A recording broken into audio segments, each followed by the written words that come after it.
ભારતીય જનતા પાર્ટીના mayor, standing કમિટીના chairman કે ડેપ્યુટી મેયર, સત્તાધીશો અને કમિશનર્સને પૂછવા માગું છું કે 15 જૂનની જે ડેડલાઇન છે એમાં કેટલું કામ થયું, પ્રી મોન્સૂન કામગીરીમાં કેટલા હોકળાઓ સાફ થયા, કેટલા કિલોમીટરના હોકળાઓ સાફ કર્યા એ જાહેર કરવું જોઈએ।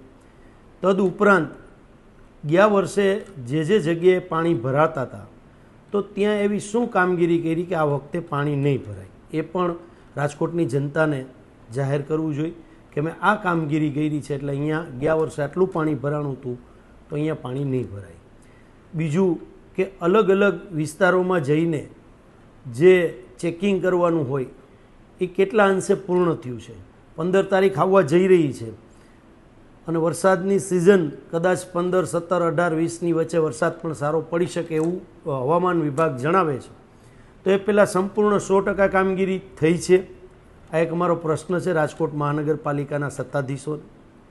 બીજો પ્રશ્ન અમારો છે કે જે તમે કંટ્રોલ રૂમની વાત અને જાહેરાતો મીડિયામાં કરી છે તો ઝોન વાઇઝ કંટ્રોલ રૂમો બનાવવાના છો, કઈ રીતે કંટ્રોલ રૂમો બનાવવાના છો?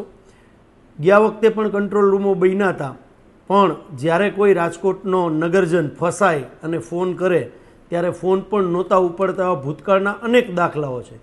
તો આ વખતે એને પરિસ્થિતિ રહેવાની છે કે એમાં સુધાર કરવા માટે અલગ શું કર્યું, એ પણ એક અમારો પ્રશ્ન છે। ગયા વર્ષે પ્રી મોન્સૂન કામગીરીનું બજેટ કેટલા પૈસાનો ખર્ચ રાજકોટ મહાનગરપાલિકાએ કર્યો હતો અને આ વખતનો ખર્ચ આ લોકો સમક્ષ અને ચોથી જાગીર સમક્ષ મૂકવું જોઈએ, જેથી કરીને રાજકોટની જનતાને ખ્યાલ આવે કે મોન્સૂન કામગીરી પૂર્ણ થઈ છે કે નથી થઈ। જય હિન્દ, જય ભારત।